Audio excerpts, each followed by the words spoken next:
प्रांतकारी भानु शशि भूमि सुतो बुधश्च गुरुश शुक्र शनि राहु केतवा सर्वे ग्रह शांतिकरा भवन्तु।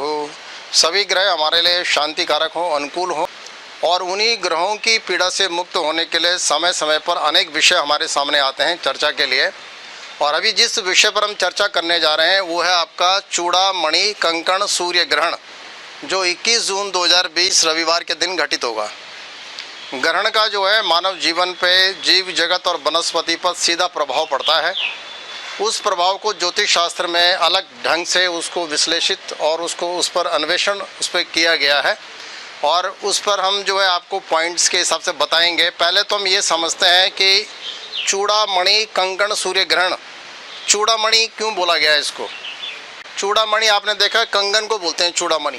कंकण, कंगन जो हाथ में पहनती हैं महिलाएं। तो जब ये चंद्रमा सूरज को ढक लेता है तो ये जो सूर्य की जो आभा है चारों तरफ से ये जो निखरती है, ये पूरी एक आकृति बन जाती है चूड़ामणि जैसी, कंकण जैसी या कंगन जैसी।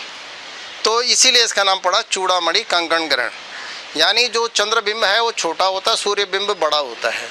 यही कारण है कि ये जो है चारों तरफ ये कोरोना ही है, ये भी एक कोरोना है। जो ऊपर दिख रहा है कोरोना, नीचे भी कोरोना, तो ये कोरोना का ही टाइम चल रहा है।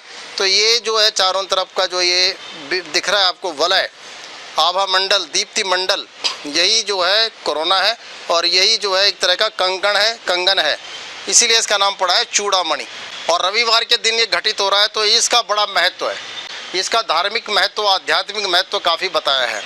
और विशेष करके ये ध्यान रखना होता है कि किन राशियों पर जो है इस ग्रहण का विपरीत प्रभाव जा रहा है, उन्हें सावधानी बरतनी जरूरी है। तो ये जो ग्रहण घटेगा ये मिथुन राशि पे घटेगा। मृगशिरा नक्षत्र और आर्द्रा नक्षत्र ये दोनों इसमें कवर हो रहे हैं, मृगशिरा नक्षत्र भी और आर्द्रा नक्षत्र भी।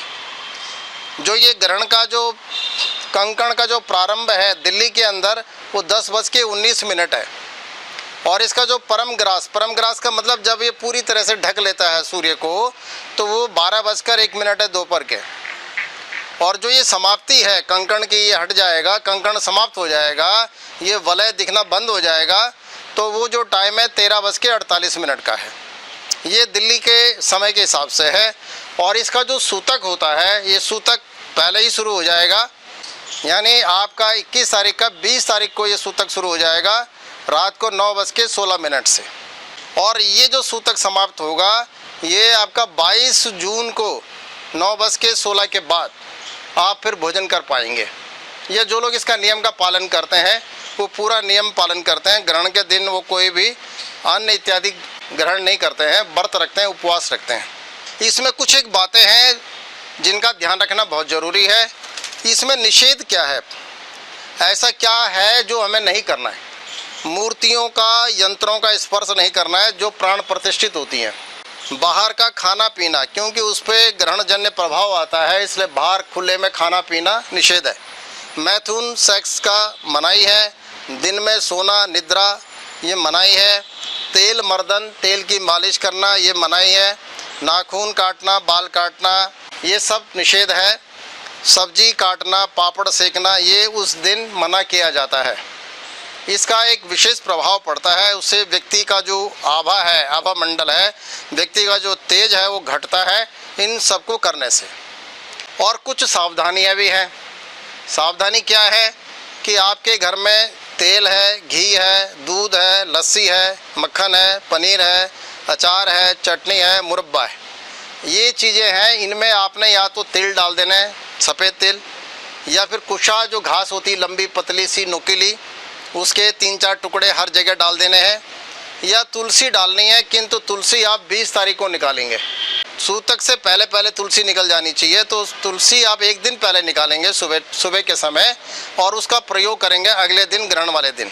तो ये तेल, घी, दूध, लस्सी, मक्खन, पनीर, अचार, चटनी, मुरब्बा, इन सब में आपने या तो तिल या कुशा या तुलसी पत्र डाल देने हैं, उसकी नेगेटिविटी को ख़त्म करने के लिए, उसके ग्रहण के दुष्प्रभाव से उन चीज़ों को दूषित करने से बचाने के लिए। अब हम आते हैं राशियों पर इसका क्या प्रभाव पड़ेगा और उसका उपाय क्या करना होगा। अब हम कैलकुलेट करेंगे कि जो सूर्य ग्रहण है उसका अच्छा बुरा प्रभाव किन राशियों पर पड़ने जा रहा है। और एक बहुत ही अच्छा कैलकुलेशन का मेथड है, वो आप ध्यान से देखेंगे तो समझ जाएंगे कैसे कैलकुलेट किया जाता है। सबसे पहले आप 12, ये आपकी राशियाँ होती हैं, 12 ही घर है कुंडली के। आप सबसे ऊपर वो वाली राशि रख दीजिए जिस पे ग्रहण हो रहा है।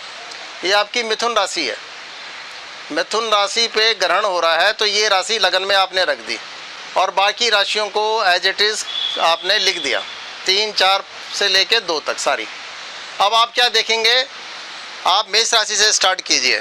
मेष राशि वाले के लिए ये ग्रहण कौन सी राशि पे जा रहा है? मेष राशि यहाँ पड़ती है, यहाँ से 1, 2, 3 यानी तीसरे घर पे कुंडली मेष राशि वाले को जो ग्रहण है उसकी राशि से तीसरी राशि पे आ रहा है। तो तीसरी राशि वाले के लिए अच्छा फल बताया हुआ है। अब आप एक नोट कर लीजिएगा, तीसरी, छठी, 10वीं और 11वीं ये उपचय राशियाँ हैं, उपचय भाव है। तीसरा, छठा, 10वां, 11वां इन राशियों पे ग्रहण का शुभ फल होगा और बाकी जो राशियां हैं वो कष्टकारी, उनको अनुभव फील करेंगे और चौथी, 8वीं, 12वीं राशि वाली विशेष कष्ट अनुभव करेंगे। तो अब मेष राशि आपकी छूट गई।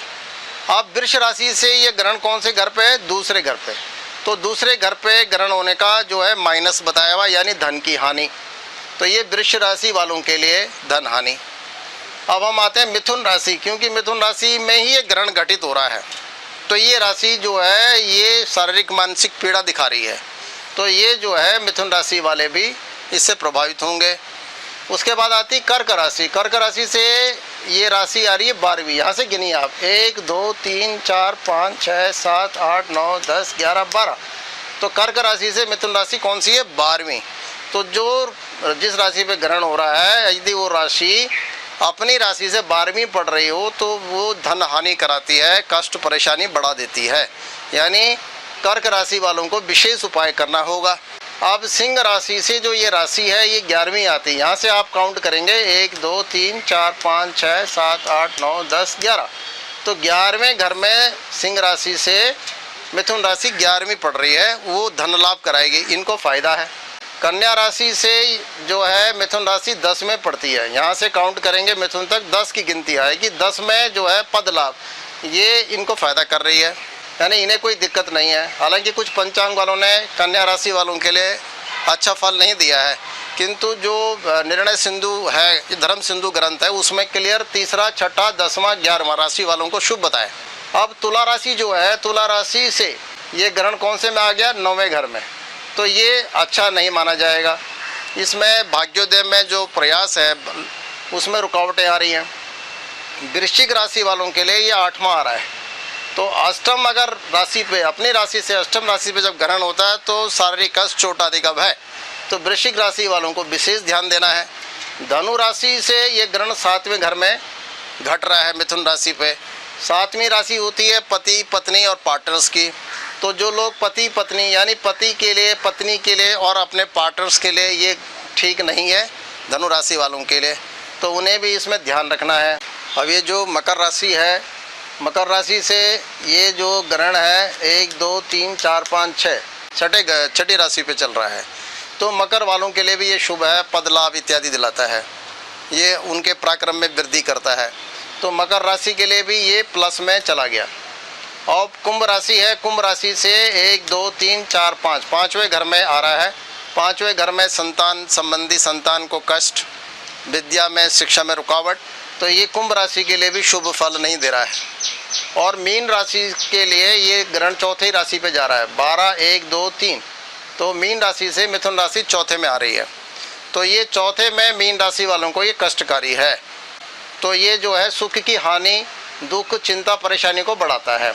तो अब आप ये देख लीजिएगा कि इसमें खास तौर पे मिथुन राशि, कर्क राशि, वृश्चिक राशि, मीन राशि, ये राशि वाले ज़्यादा प्रभावित हो रहे हैं। इन लोगों पे ग्रहण का ज़्यादा प्रभाव पड़ रहा है। तो अब इनको करना क्या है? ये लोग किस तरह से इस ग्रहण के दुष्प्रभाव को दूर करें? क्या उपाय ऐसा करें कि जिससे इस ग्रहण का दुष्प्रभाव दूर हो? तो ये उपाय भी शास्त्रों में ही दिए हुए हैं कि ऐसे में क्या करना चाहिए। तो अब उनको क्या करना है कि जब सुबह ग्रहण से पहले अपना स्नान कर लेंगे। जब वो स्नान करेंगे तो नहाने के जल में थोड़ा गंगा जल या तुलसी का अर्क डाल देंगे, उस जल से स्नान करेंगे। वैसे तो कहा गया है कि सचेल स्नान करना चाहिए, वस्त्र के साथ स्नान करने का नियम है, साबुन लगाने का नियम नहीं है, शैम्पू साबुन का प्रयोग नहीं होता है, सामान्य स्नान करने का नियम है।